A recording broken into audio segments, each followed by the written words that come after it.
Tak můžeš. To je málo. Jak to nejde do stropu, ty vole, tak to je málo. Hodně z mě přijde, že nejsiš ve svých kuchyni. Tak 3, 2, 1. Hezky. To byl strop dobrý teda, to je málo. Necháme ho chvíli odkapat.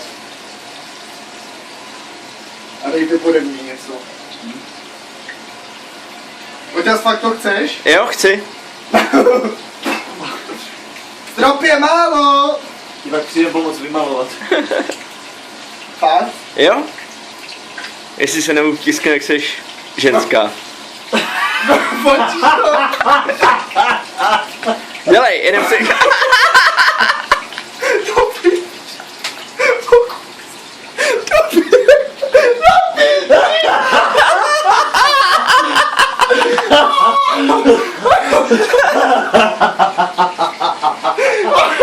Vůbec nebyl moc propečenej.